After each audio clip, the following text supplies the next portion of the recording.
ओम शांति। आज का प्रातः क्लास है 30 अक्टूबर 1968। रूहानी बच्चों को रूहानी बाप बैठ समझाते हैं।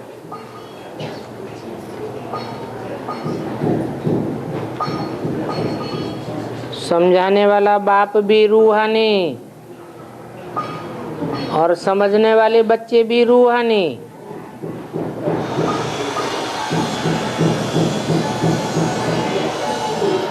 बच्चों की भी स्टेज देह अभिमान की न हो, आत्मा अभिमान की स्टेज। और बाप तो है ही रूहानी, और बाप समझाते भी बहुत अच्छी रीति हैं। जब यहाँ बैठते हैं तो घर को तो याद करते ही होंगे। जानते हैं अभी अपने घर जाना है, जैसे लौकिक घर याद आता है। लौकिक घर से तुम यहाँ आए हो पारलौकिक घर का रास्ता जानने के लिए। तो बाप बच्चों से बात करते हैं, बच्चे समझते हो हम बेहद के बाप के बेहद के बच्चे हैं।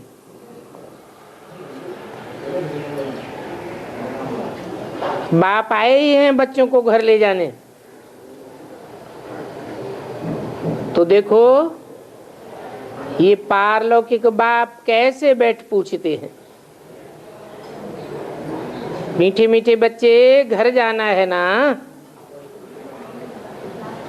मेरे को बुलाया भी तुम्ही ने है कि आकर के घर ले चलो। परंतु पतित तो घर में जा न सके।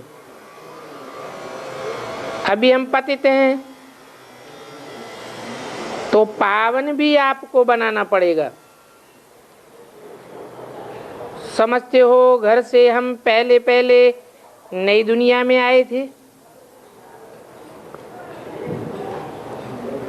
ये याद है, तब कहते हो बाबा फिर से हमको घर ले चलो,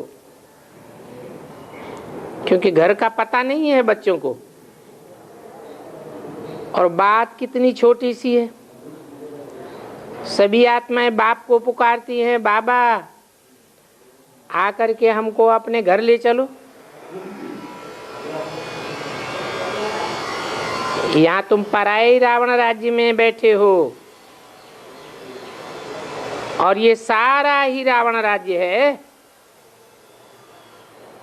रावण के घर में तुम बैठे हो।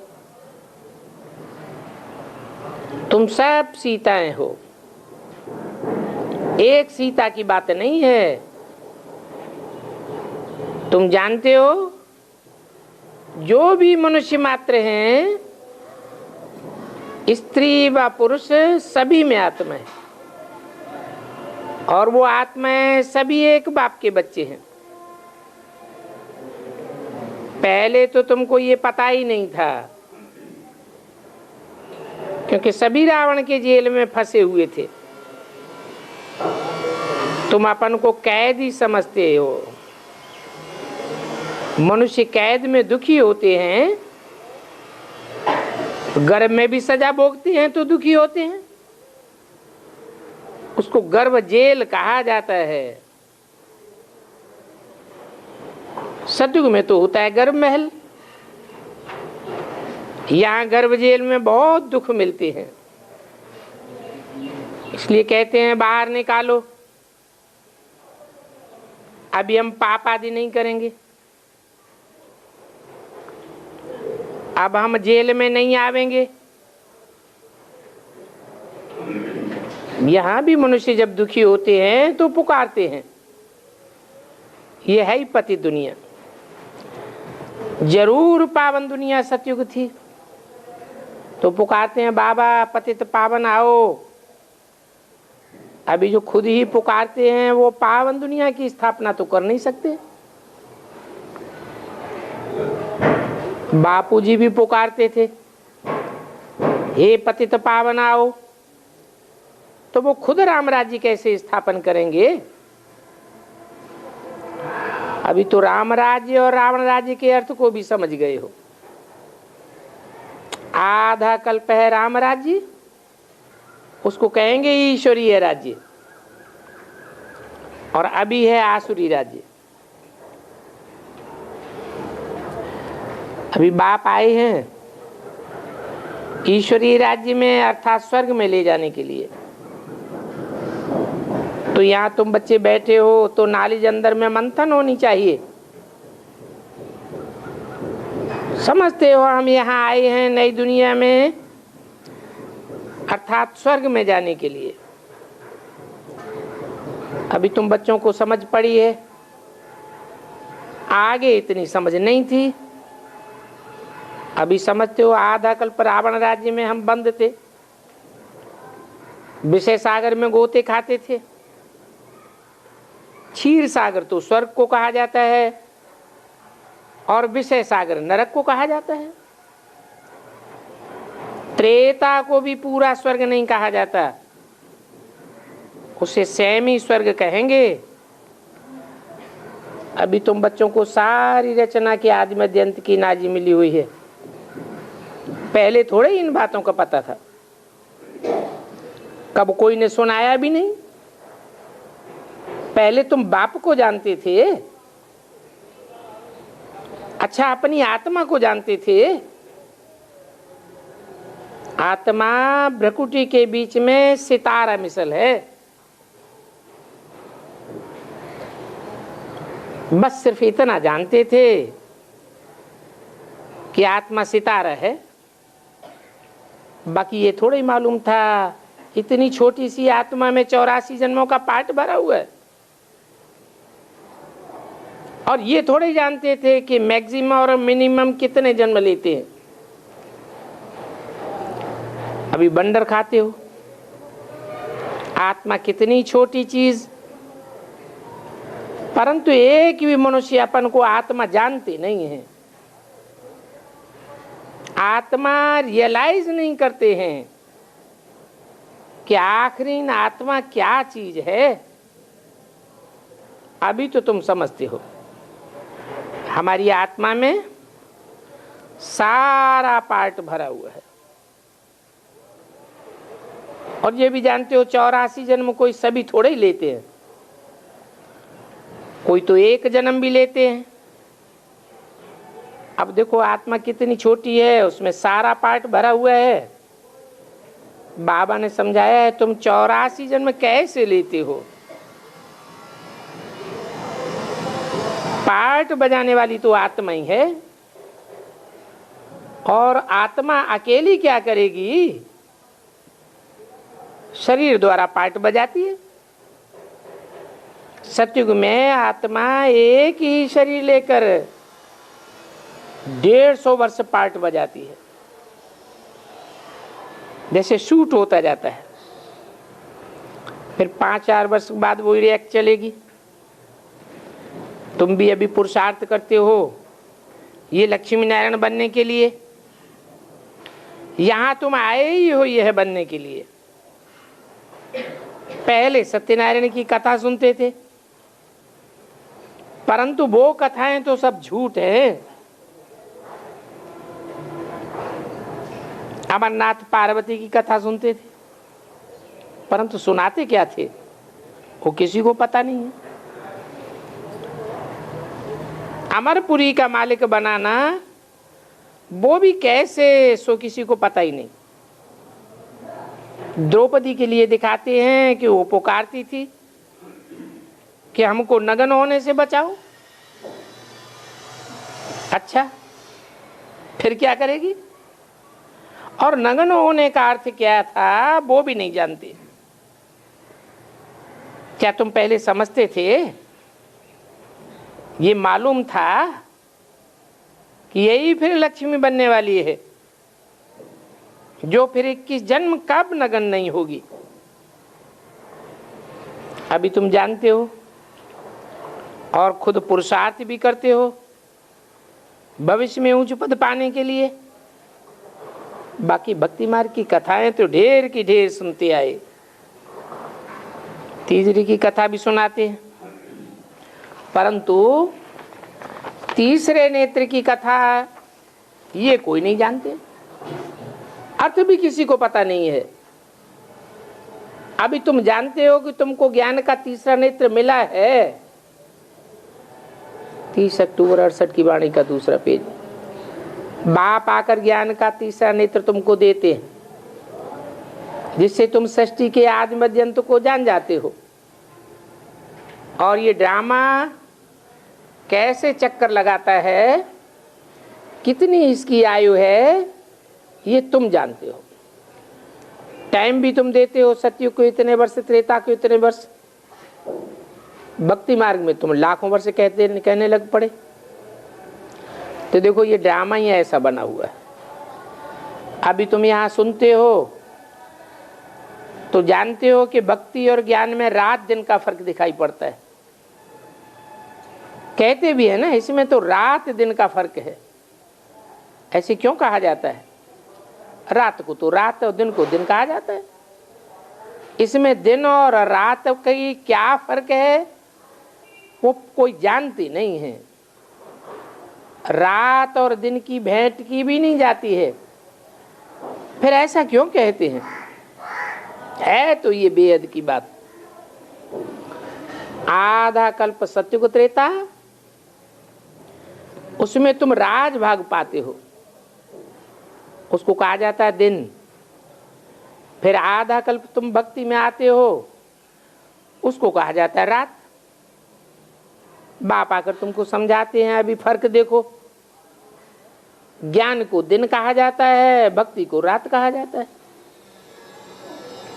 रावण के राज्य में तो दुखी ही दुख है और राम के राज्य में सुखी ही सुख। तो देखो रात दिन का फर्क हो गया।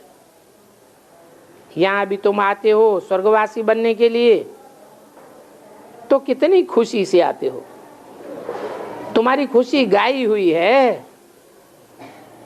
अतीन्द्रिय सुख पूछो तो गोपी वल्लभ के गोप गोपियों से पूछो। अब गोपी वल्लभ तो शिव बाबा हुआ ना, एक वल्लभ के ये सभी गोप गोपियां हैं। तो फिर बीच में प्रजापिता ब्रह्मा भी हो जाता है, और फिर आत्मा के रूप में सभी एक बाप के बच्चे हैं। तो ये नॉलेज तुमको अभी मिलती है। आत्माएं तो सभी भाई भाई हैं। फिर प्रजापिता ब्रह्मा के बच्चे बनते हो तो भाई बहन हो जाते। ये भी समझाया जाता है कि बहन भाई क्यों बनाते हैं, क्योंकि बहन भाई का नाता बहुत प्यार का नाता होता है। उसमें स्त्री पुरुष की दृष्टि नहीं जावेगी। परंतु अभी देखा जाता है कि इस नाते में भी नाम रूप में आ जाते हैं, तो इससे भी ऊपर ले जाते हैं। अच्छा, एक दो को आत्मा भाई भाई समझो, ये तो जानते हो हम आत्माएं ही पढ़ती हैं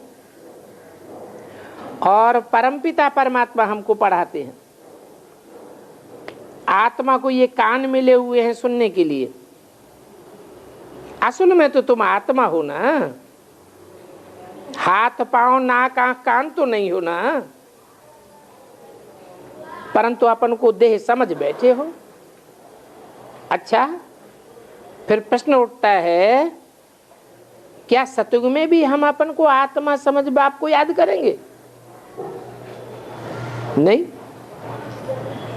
आत्मा तो समझेंगे परंतु वहां बाप की याद नहीं करेंगे।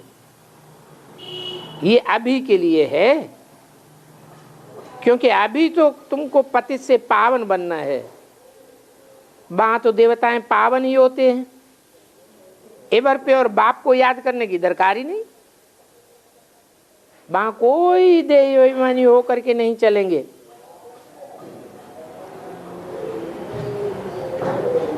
चलने की बात नहीं, होते ही है देही अभिमानी। अभी कहा जाता है अपन को आत्मा समझो, हम आत्मा हैं, फलाने रूप नाम रूप वाली है। वहां तो ऐसे कहेंगे ही नहीं। यहाँ कहा जाता है क्योंकि पावन बन करके जाना है। वहां तो सीढ़ी उतरनी है ना, एक एक पॉइंट अच्छी रीति धारण करनी पड़ती है, समझानी पड़ती है। घर गृहस्थ में रहते भी अपना पाठ नहीं भूलना है। जैसे गाय खाना खाती है फिर उसे उगारती है, तो तुमको भी नॉलेज भूलनी नहीं चाहिए। अंदर अंदर मंथन चलना चाहिए। मंथन करना होता है ना। एकांत में बैठ सिमरन करो, सिमर सिमर सुख पाओ, और औरों को भी सुनाना है। सिमर सिमर सुख पाओ अर्थात सुख धाम का मालिक बन जावेंगे। कलह कलेश बीमारी आदि सभी छूट जावेंगे। अनेकों को सुमिरन करने से रोगी बन जाते हो, एक को सुमिरन करने से निरोगी बन जावेंगे।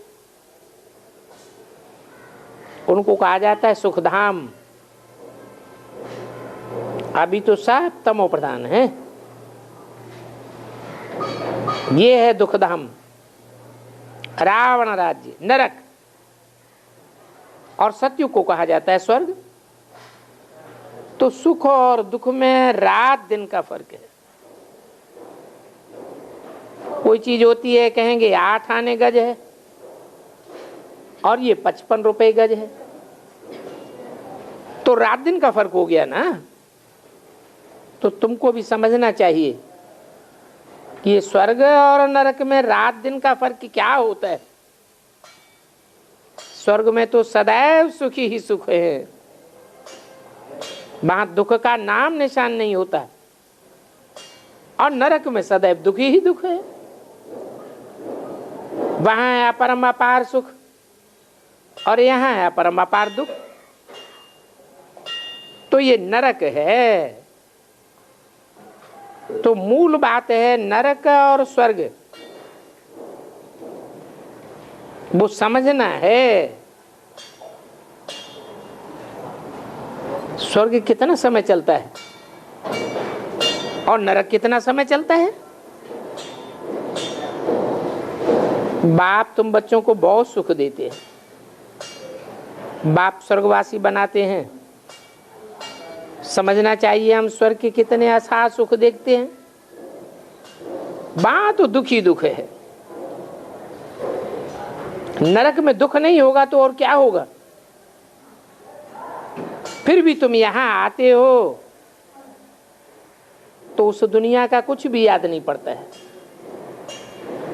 वो सभी झूठी बातें हैं, इसलिए उनका कुछ भी ख्याल नहीं चलता है। अभी अगर लाखों वर्ष स्वर्ग कह देते हैं तो जरूर नरक को थोड़े वर्ष देंगे ना। तो ये भी कहे ना बाबा आप सुख तो बहुत लाखों वर्ष देते हो और दुख तो बहुत थोड़ा देते हो। तो ये बातें समझ की हैं। बाप बैठ समझाते हैं ये कल्प 5000 वर्ष का है, लाखों वर्ष की बात नहीं है। सतयुग है स्वर्ग,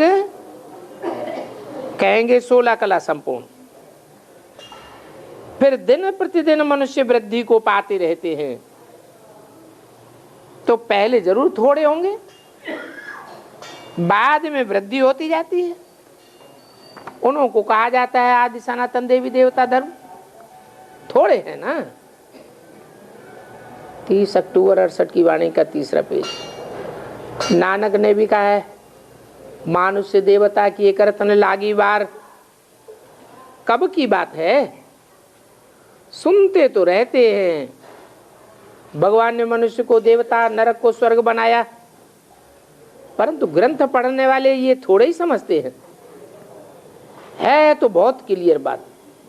मनुष्य को देवता बनाया और देवताएं तो पावन होते हैं। उनकी दुनिया को वाइसलेस वर्ल्ड कहा जाता है, पवित्र दुनिया। शिवालय है, और ये अपवित्र दुनिया वैश्यालय। मनुष्य देवता की करतन लागी वार, तो कितना समय की बात है, वार नहीं लगी माने 1 सेकंड की बात। 1 सेकंड में जीवन मुक्ति होती है। 1 सेकंड में कौड़ी से हीरे जैसे बन सकते हैं। तुम कहते हो हम आए हैं कौड़ी जीवन से हीरे जीवन बनाने के लिए। ये देवी देवता हीरे जैसे थे ना, तब उनके आगे जाकर के नमस्कार करते हैं। तुम कहेंगे हम ये बनते हैं, कलप कलप हम बनते आए हैं। बाप समझाते हैं भक्ति मार्ग में तुम जो कुछ सुनते आए हो वो सब ड्रामा में नूद है। भक्ति मार्ग में अथाह ढेर की ढेर कथाएं हैं,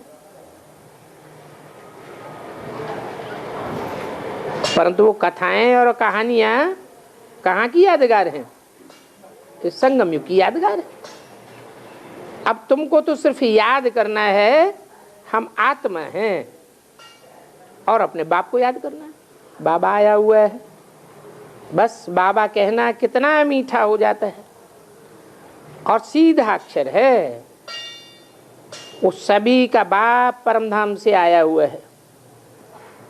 बाप आकर के टीचर बन करके पढ़ाते हैं, मनुष्य से देवता बनाते हैं।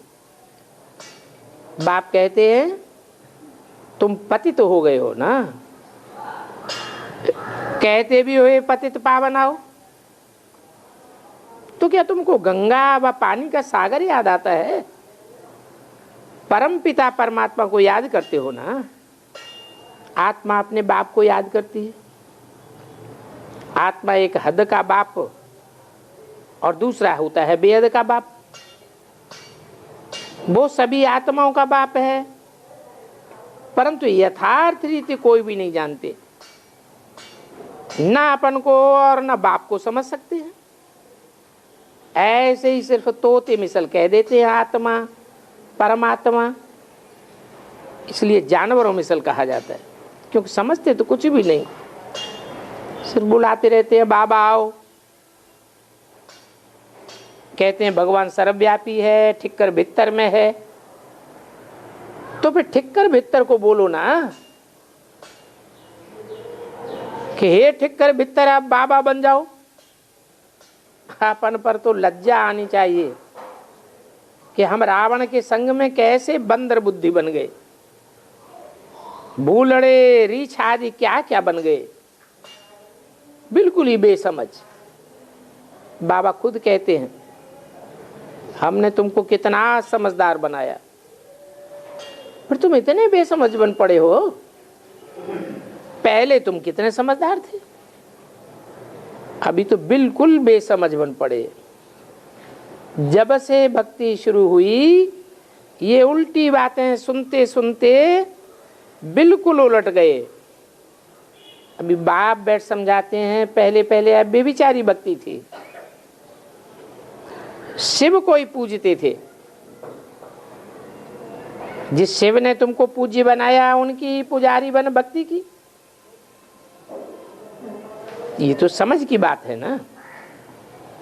बाप तुम बच्चों को समझाते हैं तो फिर तुमको भी टीचर बन करके समझाना चाहिए, सदैव सर्विस पर हाजिर रहना चाहिए। बाबा के पास कलकत्ते से समाचार आया, दिल्ली में फोन किया कि बड़ी कॉन्फ्रेंस में अंग्रेजी में बोलने वाला चाहिए, 10-20 मिनट का टाइम मिला है। अमेरिका की तरफ से सभी यहाँ आए हुए थे, वहाँ कोई अंग्रेजी में होशियार तो है नहीं। वो कॉन्फ्रेंस तो बड़ी अच्छी थी, सभी धर्म वाले आकर के इकट्ठे हुए। दिल्ली में मोहिनी को बोला कि आओ, क्योंकि दिल्ली से कलकत्ता कोई दूर थोड़ा ही है। एरोप्लेन में बैठे और ये पहुंचे। अब इसमें मुझने की तो दरकार ही नहीं है। उनको कहा हम आवेंगे, परंतु फिर गई नहीं। अरे क्यों नहीं गई? कोई समाचार नहीं। बुखार एक आधा डिग्री हो तो भी सर्विस पर एकदम भागना चाहिए। योगी को तो कोई बात की परवाह नहीं होनी चाहिए। यहां तो ऐसे हैं, आधा पॉइंट भी बुखार चढ़ जाएगा तो बस चिंता लग जाएगी। कहते हैं ना, सर्प को मारे और सर्प जो शराप मारे। तुम बच्चे तो कहाँ भी ये समझा सकते हो। बाप भगवान कहते हैं सुप्रीम सोल आत्माओं को कहते हैं अपन को आत्मा समझ याद करो तो तुम्हारे पाप कट जाएंगे। सिर्फ मुझे याद करो और चक्र को याद करो। यहाँ प्राचीन राजयोग बाप ही आकर के सिखलाते हैं। बाप के सिवाय तो और कोई सिखला ही नहीं सकता। तो उन्हों को भी मालूम पड़े, परंतु बच्चों में इतना दम ही नहीं है। आखिरी वहां कोई भी गई नहीं। फिर आखिर में पढ़ करके सुनाया, और वो भी क्या सुनाया, वो कुछ भी लिखा ही नहीं। बाप समझाते हैं तुम तो यहाँ मरने के लिए आए हो, अब ये शरीर का भान छोड़ दो, अपन को आत्मा समझो।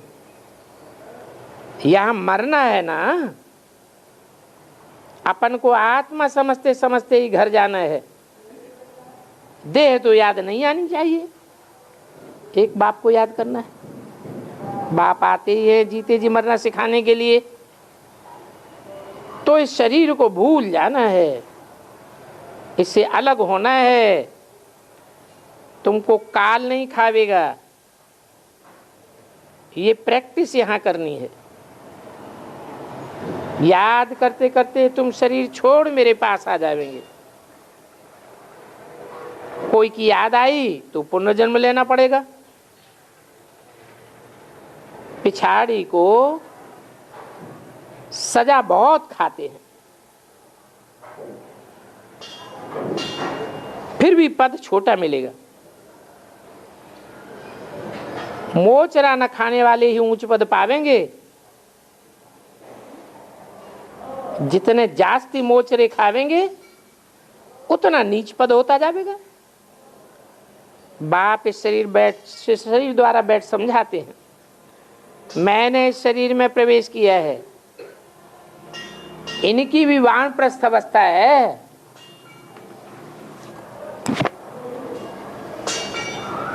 भी क्यों लगा दिया? इनकी भी वानप्रस्थ अवस्था है, अर्थात तुम्हारी वानप्रस्थ अवस्था में भी आता हूं और इनकी भी वानप्रस्थ अवस्था है। तुम बच्चों को आकर के पढ़ाता हूं। ये बात ब्रह्मा नहीं जानते। क्या बात?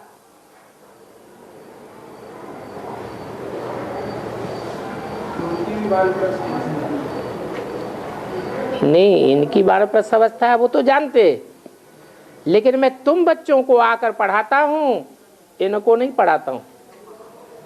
ये तो बीच में सुन लेते हैं। सुनाता मैं किसको हूं? तुमको ही सुनाता हूं, तुमको ही पढ़ाता हूं। ये बात ब्रह्मा नहीं जानते।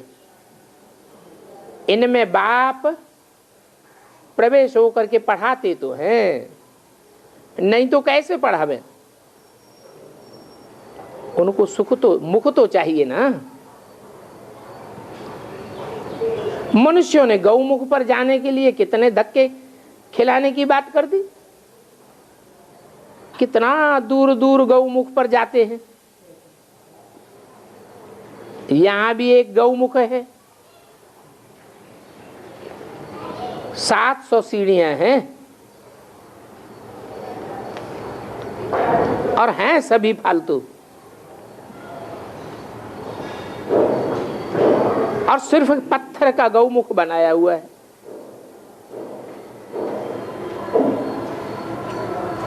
झरना का पानी बहता रहता है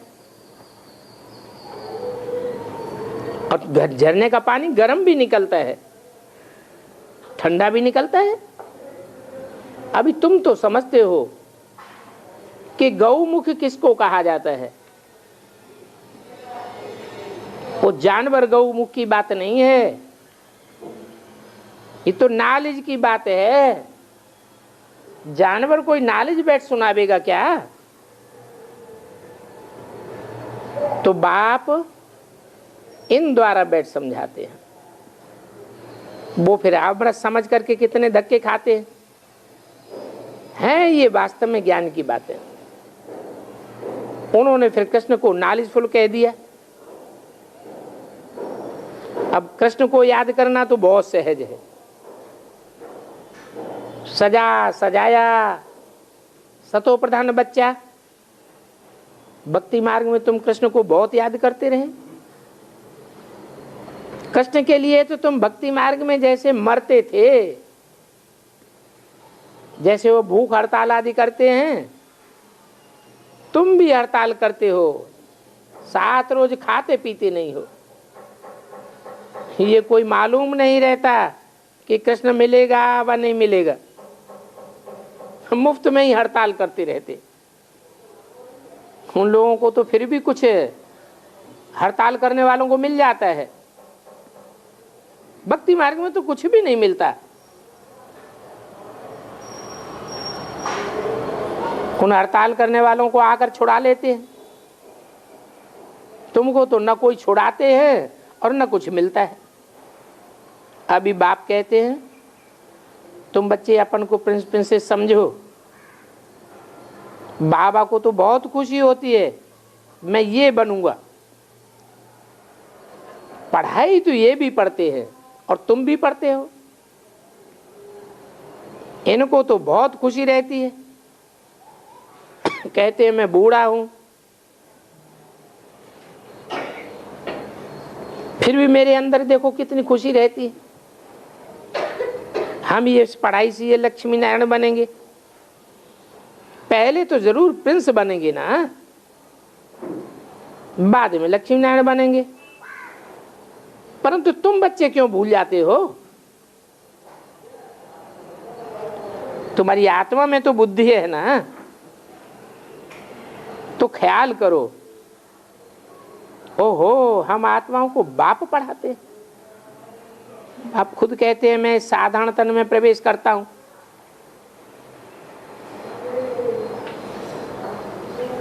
तो ये भाग्यशाली रथ है जिसमें प्रवेश करता हूं। रथ तो मनुष्य का ही चाहिए ना। बाप कहते हैं मैंने में प्रवेश कर तुमको सुनाता हूं।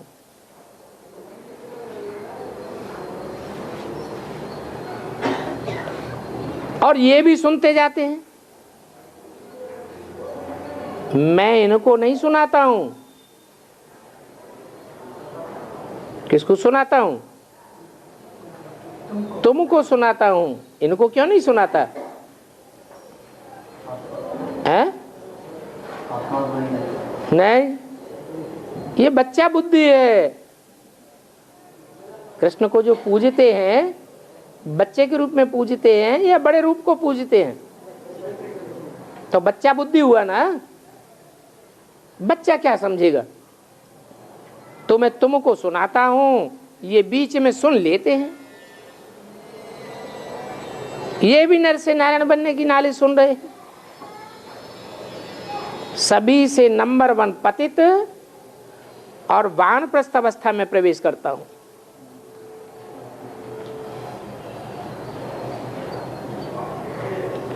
और ये बूढ़ा भी पड़ता है। भी क्यों लगा दिया यहां?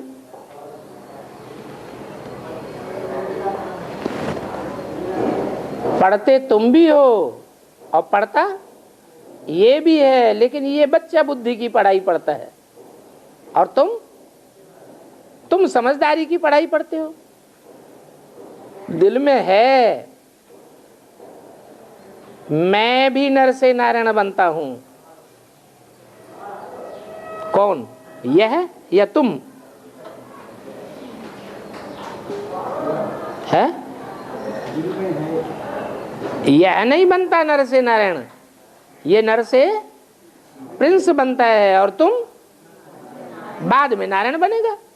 और तुम पहले डायरेक्ट नर से नारायण बनते हो।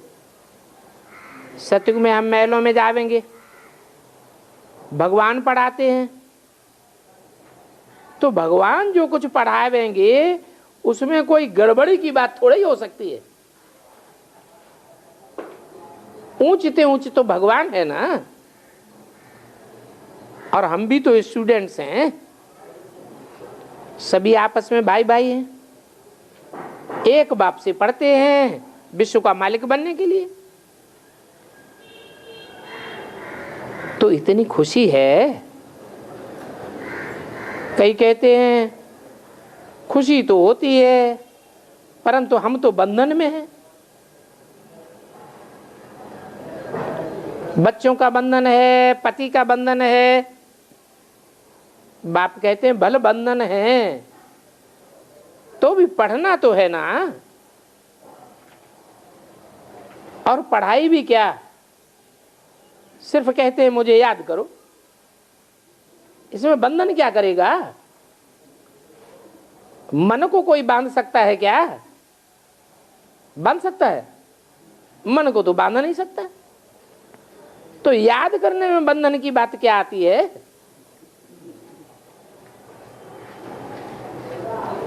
और 84 का चक्र भी समझना सहज है।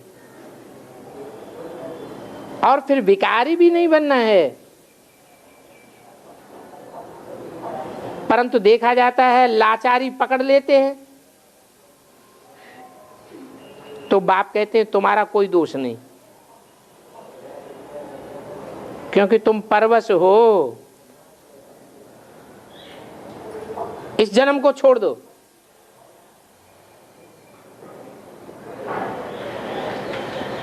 क्यों है? क्यों छोड़ दो? ये पतित तमो प्रधान जन्म है ना, इस जन्म को छोड़ दो। तामसी जन्म है ना, ब्राह्मण जन्म में आ जाओ। अनेक जन्मों के पाप सिर पर हैं, उन पापों को याद की यात्रा से काट दो। तुम बाप की याद में लग जाओ। वो तो सभी कीड़े हैं, एक दूसरे को काटते ही रहेंगे। अभी तुम तो ब्राह्मण बन गए ना, तो तुम ब्राह्मणों को भ्रमरी मिसल भूं भूं करके उन कीड़ों को आप समान बनाना है। कहते भी हैं बाबा फलानी ब्राह्मणी ने हमको भूं भूं करके आप समान बनाया। तुम बच्चे जानते हो सदगुरु मिलता ही है संगम पर, बाकी तो अनेक गुरु हैं द्वापर और कलयुग में, और क्या क्या करते कराते रहते हैं। कितने बड़े बड़े टाइटल देते हैं, श्री श्री 108 जगत गुरु जी महाराज। वास्तव में वो सारे जगत के गुरु तो होते ही नहीं। जगत गुरु तो सिवाय एक बाप के और कोई मनुष्य हो ही नहीं सकता, परंतु किसी की बुद्धि में ये बात आते ही नहीं।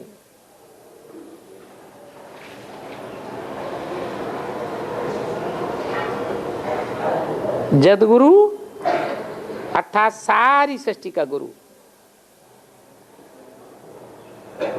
वो तो एक ही है जो कि सभी की सदगति करते हैं। फिर ये टाइटल उन्होंने क्यों रखा? जो ना अपनी सदगति कर सकते ना दूसरों की सदगति कर सकते, अपनी भी दुर्गति करते हैं, औरों की भी दुर्गति कराए देते हैं, परंतु सभी मनुष्य धुंधकारी रीढ़ मिसल हैं।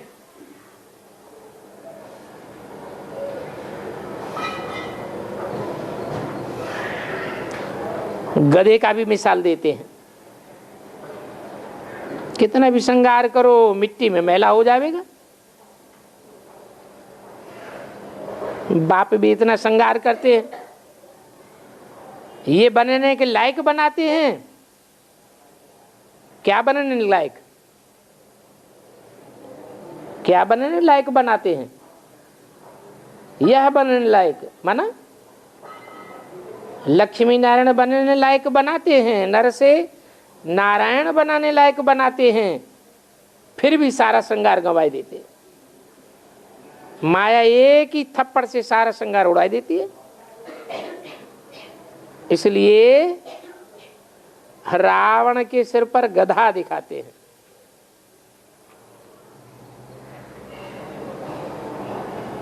अभी बाप कहते हैं ये भक्ति की बातें सभी भूल जाओ, एक बाप को ही बहुत प्यार से याद करना है। एक के अलावा इन 10 सिरों को याद करने की दरकार नहीं।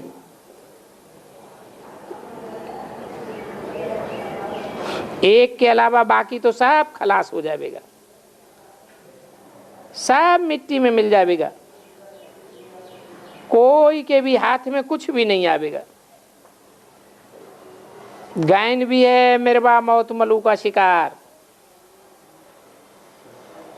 जानवर की मौत हो जाती है और शिकारी तो खुशी में आ जाता है, क्योंकि उसको तो शिकार मिल जाता है, तो अंदर में बड़ी खुशी होती है। किसको? तुम बच्चों को, कि कब विनाश हो तो हम स्वर्ग में जावें। बाप कहते हैं अभी तुम ईश्वरीय संप्रदाय हो, कब?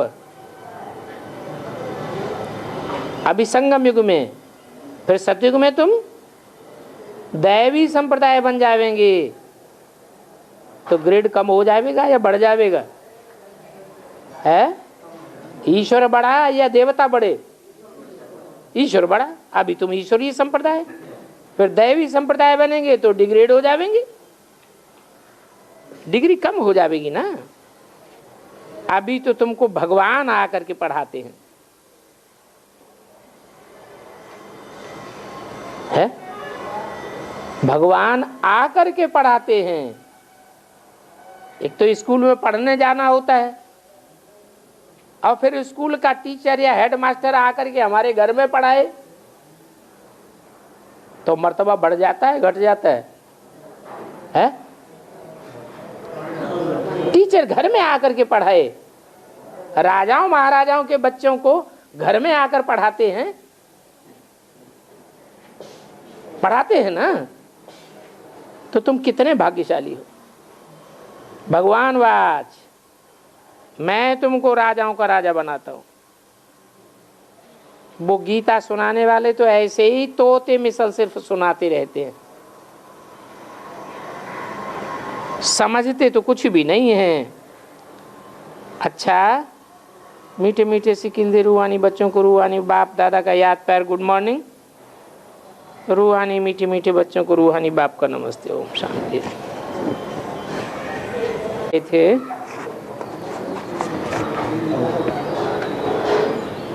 बाप कहते हैं भाई बहन की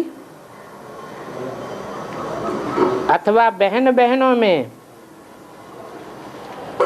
विपरीत बुद्धि नहीं होनी चाहिए।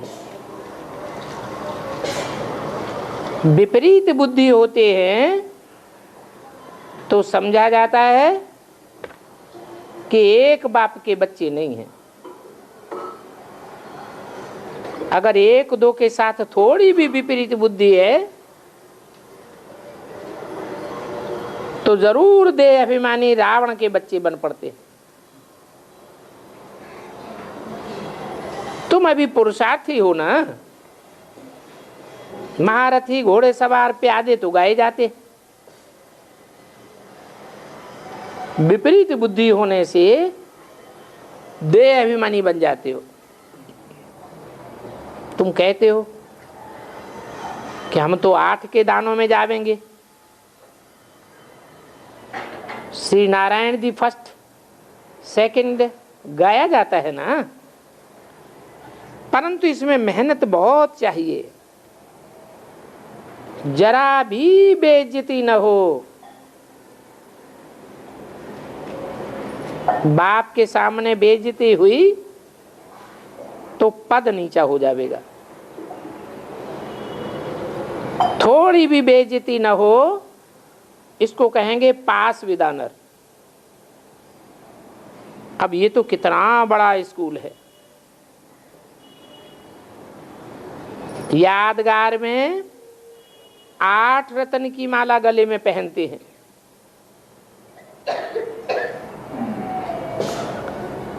कभी भी 108 की वस्तु नहीं बनाते हैं। ये तो डबल जवाहरी है। एक तो मुख से रतन निकलते हैं, क्योंकि ये रूप भी है और बसंत भी है। बाप ज्ञान का सागर है, तो तुम्हारे पर भी ज्ञान की बरसात करते हैं। तुम बच्चे क्या से क्या बन जाते हो। बेकार की बातें तो कभी ख्याल में नहीं आना चाहिए। तुमको तो नफरत आनी चाहिए। बेहद का बाप कहते हैं पवित्र बनो। तो देखो, उसे बेहद के बाप की भी नहीं मानते हैं। क्रिमिनल आई बदल करके सिविल आई बनना है ना, दूसरों को भी बनाना है। तो विकार का कभी ख्याल भी नहीं आना चाहिए। भाई भाई हैं तो क्रिमिनल ख्याल भी नहीं। तुम खुद वॉरियर्स हो, और तुम वॉरियर्स के बीच में कमांडर्स भी हैं, मेजर्स भी हैं। तो कभी कुबुद्धि नहीं होनी चाहिए।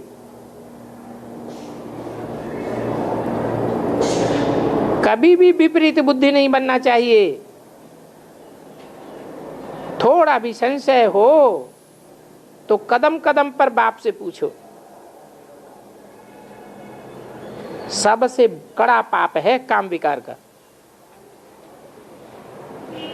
ये काम विकार बड़ा शैतान है। आदि मध्यांत दुख देते हैं। इस पर जीत पाने से ही तुम जगत जीत बनेंगे। पावन बन जावेंगे, तुम सतयुग में जावेंगे। पावन सतयुग में होते हैं और पतित कलयुग में होते हैं। और यहां संगम में है, संगम में है ही संगम, दोनों होते हैं। पावनों का और पतितों का संगम है। हाँ, ये कहेंगे कि पतितों को पावन के आगे माथा टेकना पड़ता है।